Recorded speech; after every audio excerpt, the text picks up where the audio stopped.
Ballin' in my base, ballin' in my base.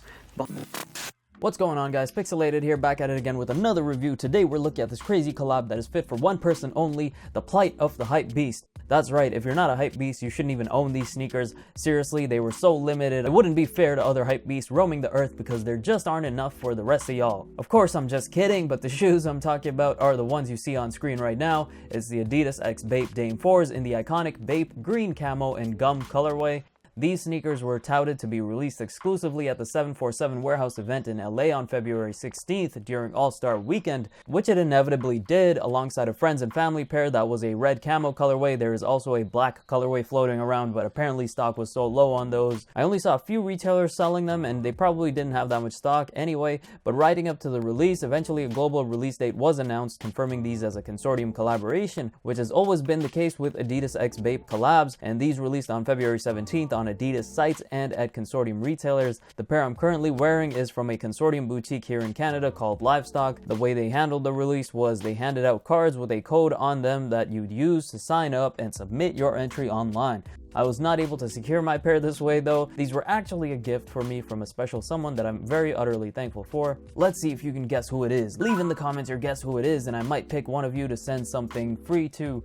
Might be a pair of dope laces or some hype item or something. I'll give you a hint. She's been in the vlogs in the past. Leave it in the comments. And I know you watching, so thank you again for these. Couldn't have thought of a better present myself. Now, if you don't know, Bape is an originally Japanese brand. Was created by a man named Nigo. He's very popular now. You can search him up if you're interested in more details. Bape is now owned by a Chinese company and Nigo doesn't necessarily work with them and has ventured off into other outlets like DJing and his new clothing brand Human Made. This collaboration in itself is a little unorthodox because the Dame 4s are performance basketball shoes with no ties in classic lifestyle wear. I don't think it's even established itself as a ball shoe that could be worn as a lifestyle sneaker. In fact, I can't think of any recent ball shoes that have been able to mesh their style into lifestyle sneakers aside from maybe the LeBron 15s, mainly because performance tech is just so advanced now. It makes these shoes look so utility heavy to the point you can't incorporate lifestyle aesthetics without hindering the shoe in one way or another. And Bape is strictly a lifestyle brand with not a single athletic bone in its body, but it seems like that's where this collaboration stands. I haven't seen anyone able to answer this or attempt to understand the senselessness of this collaboration, but I think Adidas is trying to solidify their Bape Dame 4 sneaker as a more lifestyle friendly sneaker, and I don't blame them. When I first saw the Dame 4s in general, not just the Bape Dame 4s, I thought to myself that I could actually wear these off court, but because they were ball shoes, I thought, nah, it doesn't really make sense. To be clear, I'm the kind of person that if a ball shoe really does make a good lifestyle sneaker, I don't care if it's a ball shoe, I'll still wear it out, but the stigma is still there. If it looks too much like a performance ball shoe, it's a fine line sometimes, and the Dame 4s are dancing around that fine line. That would be the lifestyle line. Don't get me wrong, I know a few people who actually do plan to play ball in these, and that's the beauty of collabs like these. Just like the Off-White Hyper Dunks, there are people who are going to wear them as lifestyle sneakers and people who will wear them on the court, and a select few who will do both. I'm obviously sticking to the lifestyle side of that equation, but it's good to know that these are being put to good use. The upper of this sneaker is made of several materials. First and foremost, we have the front and midsection portion of the upper, made of what most people are calling mesh, but I'd liken it more to a canvas material doused in the signature green Bape camo print, maybe a mesh canvas combination. It has this cross-threaded rough canvas feeling to it. It's still soft on the inside, so don't let that concern you. We have this black thick neoprene collar that makes the ankle wrap portion of the shoe, forms the ankle collar and rides down to create the tongue portion of the shoe. This is essentially a one-piece upper made with two materials. The black neoprene sock collar has these indents creating this waffle-like pattern on the entire thing. I'm not sure if this is done for aesthetic reasons, ventilation, or whether pressing parts of the neoprene makes it less flexible and causes it to be more snug and form-fitting, which it does an intensely amazing job of. A positive for basketball players, there is a straight narrow leather stripe going across the heel of the shoe with the abbreviation YKWTII, or you know what time it is, indicating Damian Lillard's ability to take over the game, and the answer to this always being Lillard time. There's also a wire with a black rubber tube overlay creating a heel pull tab right above this leather patch. Another long leather stripe goes from the bottom to the top of the tongue and inside the shoe to create a band and a pull tab with the Dame logo on it in white and numbers embossed throughout, signifying dates of Dame's most important and influential moments on the court. The shoe has this robust lacing system of these looping wires with the same rubber overlay you see in the heel pull to reinforce the strength and rigidity of these wires. These wires presumably run through the entire upper so that when you pull on the laces and tighten them, it tightens the rest of the shoe too to create a more comprehensive lockdown, removing any potential friction from foot to toe, which to be honest, this shoe already does immensely well, so this is just the icing on that very tight cake. Finally, we have these thin black rope laces with a bathing ape text printed in English and Japanese on the aglets. The neoprene portion has these 3 white stripes printed on with thick material on the outside heel of the neoprene. The lateral side of the ankle opening is laid with the signature WGM or World Gone Mad logo in the same thick print. The tiger shark lowercase a logo is laden on the medial or inner side of the ankle collar in the same thick print once again. Bape takes a lot of their design inspiration from the nose art of World War I and II fighter planes, and this lowercase a is no exception, just like the shark teeth and the tiger shark logos. It's interesting to see that they stuck these logos onto the neoprene in that thick print, because prints like that eventually crack or wear over time as the material stretches, but just seeing how tight this neoprene is, I doubt that'll happen for a long time, if ever. Seriously, the ankle opening of this neoprene upper is ridiculously snug. I thought I was going to destroy the shoe putting them on. Let's demonstrate.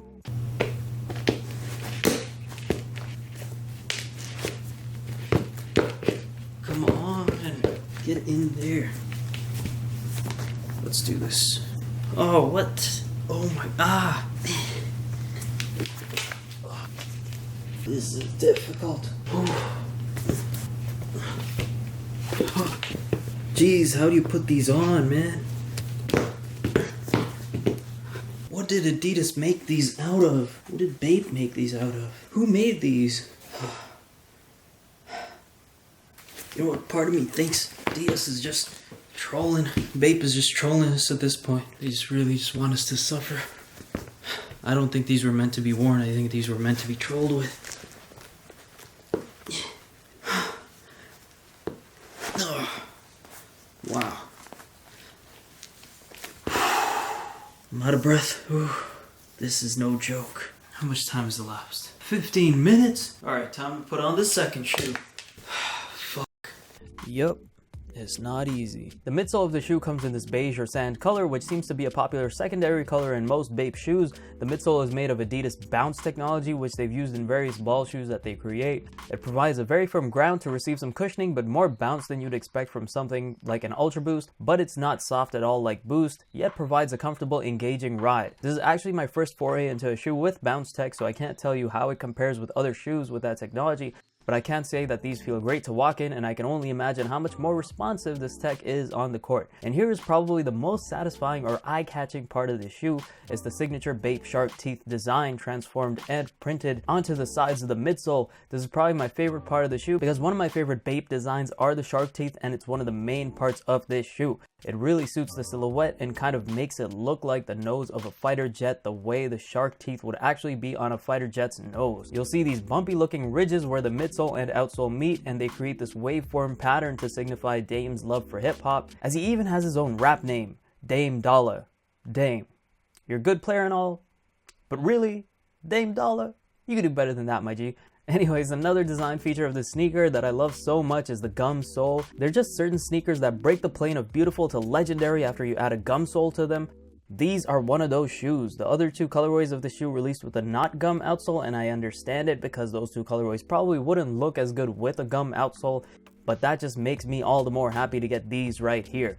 Absolute, undisputed fire. The outsole has this unique traction pattern, and I'm hoping for you ballers' sake that it works well, but it seems to be designed in order to continue that waveform aesthetic as a call out to Dame's love for music and hip hop, and as a participant of the rap community. Now, I was going to bring up Adidas and Bape's previous high profile collab before this, and yes, that was the Adidas x Bape NMD. I reviewed that a long time ago. You can go check that out if you're still into it, but I was going to bring it up to compare, and I realized a lot of new sneakerheads might actually think that that was Adidas and Bape's first ever collab, since it's reselling for so much in the aftermarket. Believe it or not, Adidas and Bape have been collaborating for an extremely long time, maybe even longer than most long-time collaborating brands. They started collaborating in 2003, when it wasn't common, in North America at least, for most performance-centric brands like Nike or Adidas to collaborate with lifestyle brands like Bape. But Adidas took a chance with Bape, and it paid off, so I just wanted to bring a little awareness to that. Comparing their 2 latest high-profile collaborations, which one do you think is better? The Adidas x Bape NMD got so much hype, and to this day still sells for absurd prices, but was criticized for being underwhelming and lazy. It was essentially a regular NMD draped with Bape camo, and that was it. Nothing more to it. But it holds an iconic place in Adidas history because it is the first Bape Adidas Boost collab, and the NMD and Ultra Boost were probably the biggest Boost silhouettes for Adidas at the time. Whereas the Bape Dame 4 isn't just a camo print version of a Bape Dame 4, it has a gum outsole outsole, and it is the first and only Dame 4 at the moment to have that. It has that Bape WGM logo on the outside panel of the ankle collar. We also have the less common tiger shark logo in this lowercase design based on Old World War plain nose art, and then the shark teeth transformed to align with the midsole. There really are so many more redeeming factors to the Dame 4 than there are to the Bape NMD in my opinion. I personally like the Dame 4s better and think they're more worth the whole ordeal, but let me know what you guys think in the comments. As for sizing, if you hadn't worn a pair of Dame 4s before like I hadn't, they tend to fit a bit long, so if you're a regular human being with a regular shaped foot,